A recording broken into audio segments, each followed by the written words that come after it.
आज 22 जुलाई है और 22 जुलाई बहुत सारे मायने में भारत के इतिहास में एक जो कह सकते हैं कि जो अद्भुत दिन होता है और एक याददाश्त का जीवन जीवन और दिन के रूप में इसको भी मनाया जा सकता है। तो मेरे दोस्तों, जैसा कि आज 22 जुलाई और कल आपने 21 जुलाई को आप देखा कि कल शाम में अचानक भारत के उपराष्ट्रपति जगदीप धनखड़ जी जो हैं इन्होंने अपने पद से इस्तीफा दे दिया और आज हम 22 जुलाई मना रहे हैं, राष्ट्रीय राष्ट्रीय ध्वज दिवस आज मना रहे हैं। तो आज हम इस राष्ट्रीय ध्वज दिवस के बारे में देखेंगे जो हमारा इंडियन फ्लैग है, यानी भारतीय हमारा जो तिरंगा है। और भारतीय तिरंगा पे हमारे देश के सपूतों ने देश के बलिदान पता नहीं कितने दिए गए, अंग्रेजों के साथ युद्ध लड़ा गया। उसके बाद आए दिन आप देखेंगे कि हमारे देश के कितने सेना जो होते हैं इस झंडा इस तिरंगा के लिए शहीद देते हैं। तो आज हम बात करेंगे कि हमारा जो राष्ट्रीय तिरंगा जो है, यह 3 रंगों की जो हमारी तिरंगा जो है, और ऐसे भी 15 अगस्त अब आने वाली है।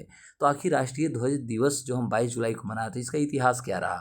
दूसरी बात हम देखेंगे कि हमारी राष्ट्रीय ध्वज के इतिहास पृष्ठभूमि के साथ साथ इसकी मनाने की प्रथा कब से शुरू होती है और राष्ट्रीय ध्वज दिवस जो है 22 जुलाई को ही हम क्यों मनाते हैं, और राष्ट्रीय ध्वज की कुछ महत्व चीज़ों को बात करेंगे। इससे संबंधित हमारे यहाँ कुछ कानून भी बनाई गई है और इस सारे चीज़ों को आज हम इसमें डिस्कस करें, इसलिए आप अंत तक बने रहेंगे तभी जाकर के आपको समझ में आएगी कि राष्ट्रीय ध्वज और हमारा संविधान क्या कहता है, इस पर कौन कौन से कानून और कब संशोधन हुए। ये सारी चीज़ों को आज हम डेप्थ में आपको बताने वाले हैं दोस्तों। तो नमस्कार, आज हम राष्ट्रीय ध्वज दिवस आप सभी को स्वागत और आप सभी को शुभकामनाएं देता हूं। तो राष्ट्रीय ध्वज दिवस जो है हमारे यहाँ प्रतिवर्ष 22 जुलाई को मनाई जाती है, क्योंकि ये 1947 में आप देखिएगा तो इसी मैंने 1947 में इसी तिथि को हम संविधान सभा जो हमारी थी उन्होंने भारतीय राष्ट्रीय ध्वज को औपचारिक रूप से ऑफिशियली जो है अप्रूवल मान लिया था।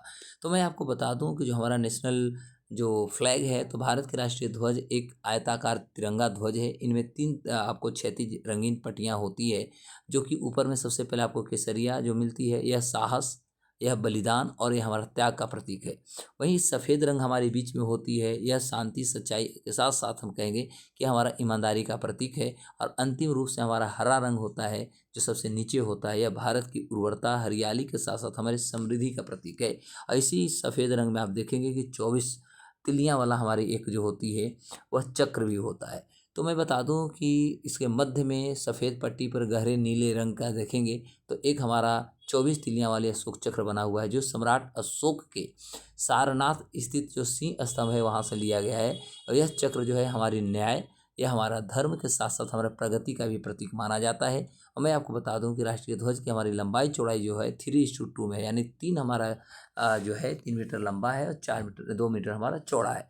तो यह हमारा भारतीय तिरंगा का जो है यह हमारा आयताकार कर सकते हैं और भारतीय तिरंगा का ये हमारा मैपिंग है। भारतीय राष्ट्रीय ध्वज का यदि हम इतिहासों को खंगालने की कोशिश करें तो आप देखेंगे सबसे पहले 1906 ईस्वी में हमारा तिरंगा कुछ इस प्रकार था और उसमें वंदे मातरम लिखा हुआ था। लेकिन ये 1906 वाला जो था ये हमारा अनऑफिशियल था। वही 1907 में भी हमारा कुछ वैसा ही प्रकार रहा। और ये हमारा बर्लिन कमेटी में हमारा फ्लैग पहली बार जो था इसको फहराया गया। भिकामजी कामा जो थे, भिकामजी कामा के द्वारा 1907 में फहराई गई। 1917 में आप देखेंगे तो भारत का कुछ इस तरह से तिरंगा था। इस तिरंगा पर आप देखेंगे होम रूल का मूवमेंट जो 1917 का था इसमें दर्शाने की कोशिश की गई थी। और होम रूल आंदोलन के दौरान ही कह सकते हैं इस झंडा को हम यूज़ भी किए थे। 1921 में हमारा इसमें पहली बार चरखा आती है और ये भी हमारा 1921 का भी ऑफिशियल था, अनऑफिशियल था। 1931 में भी चरखा आती है, इसे हम एडॉप्ट किया था 1931 में जब। तो ये फ्लैग जो था बहुत ज़्यादा हम कह सकते हैं इसमें बैटल इंसाइन इसमें बताई गई थी। साथ ही साथ इंडियन नेशनल आर्मी जो थी ये इसको फ्लैग की थी। 1947 में हमारा अंतिम रूप से हमारा भारतीय तिरंगा जो वर्तमान का 3 कलर का है ये हमारा हुआ, तो ये हमारी पृष्ठभूमि रही है। अब हम बात करते हैं 1906 की। यदि हम कहानी की बात करें तो पहली बार तिरंगा झंडा जो था कलकत्ता का वर्तमान में जो कलकत्ता है उसको कोलकाता कहा जाता है, इसे फहराया गया था। इसमें लाल पीले और हरे रंग की पट्टियाँ थी। 1907 में मैडम भिकाजी जो कामा थे उन्होंने पेरिस में एक झंडा फहराया था जिसमें वंदे मातरम लिखा हुआ था। इसमें सूर्य चंद्रमा के जैसे प्रतीक भी बनाए हुए थे। 1917 में एनी बेसेंट और बाल गंगाधर तिलक जो थे इन्होंने होम रूल आंदोलन के द्वारा एक झंडा को प्रस्तुत किया था। और 1921 में देखिएगा तो आंध्र प्रदेश में पिंगली वेंकैया जो थे इन्होंने महात्मा गांधी के सुझाव पर चरखे वाला झंडा इन्होंने प्रस्तुत किया था।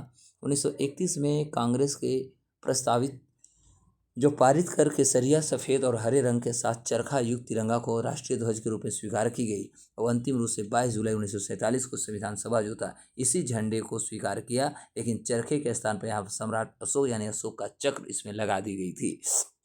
संविधान सभा में ध्वज प्रस्ताव का उद्देश्य क्या था? तो यदि देखा जाए तो 22 जुलाई 1947 को संविधान सभा की बैठक हुई थी और इससे पंडित जवाहरलाल नेहरू जो थे इन्होंने एक प्रस्ताव प्रस्तुत किया था जिसमें स्वतंत्र भारत के लिए एक राष्ट्रीय ध्वज अपनाने की सिफारिश भी की गई थी और यह प्रस्ताव सर्वसम्मति से भी स्वीकार किया गया था। उन्होंने यह स्पष्ट किया कि जो यह ध्वज होगी किसी धर्म या संप्रदाय का नहीं होगी बल्कि समूचे भारत का एक प्रतीक के रूप में माना जाएगा। ये पंडित जवाहरलाल नेहरू की मानना था तथा विचार थी। राष्ट्रीय ध्वज से संबंधित कुछ हमारे यहाँ कानून है, जैसे राष्ट्रीय गौरव अपमान निवारण अधिनियम 1971 हमारे यहाँ बनी है। इस अधिनियम के अंतर्गत यदि कोई भी व्यक्ति राष्ट्रीय ध्वज का यदि आप अपमान करते हैं या जलाते हैं, फाड़ते हैं या उसे किसी अनुचित रूप से उसका प्रयोग करते हैं तो आपको 3 साल का कारावास होगा, जुर्माना होगा या दोनों आपको सजा भुगतना पड़ सकता है। या राष्ट्रीय गौरव अपमान निवारण अधिनियम 1971 का आता है।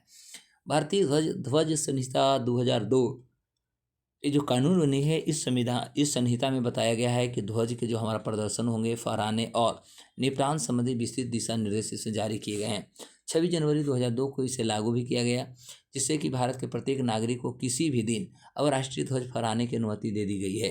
2022 में इसमें एक संशोधन किया गया जिसके तहत ये कहा गया कि अब नागरिक रात्रि के समय भी ध्वज फहरा सकते हैं, बशर्ते वह उचित प्रकाश में होना चाहिए, अंधेरा में नहीं होना चाहिए।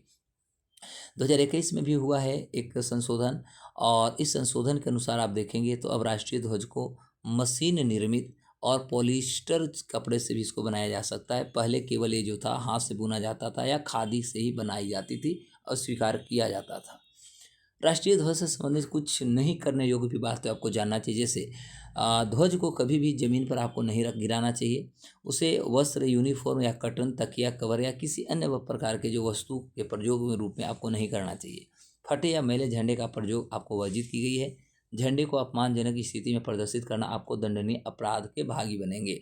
तो यह हमारा भारतीय राष्ट्रीय जो हमारी झंडा है, हमारा नेशनल जो हमारा फ्लैग है, इससे संबंधित कुछ कानून हुए और आज सभी को शुभकामनाएं कि आज ही के दिन हमारा भारतीय तिरंगा जो थी 1947 को स्वीकार किया गया था, सर्वसम्मति से स्वीकार की गई थी और ये हमारी पृष्ठभूमि भी रही।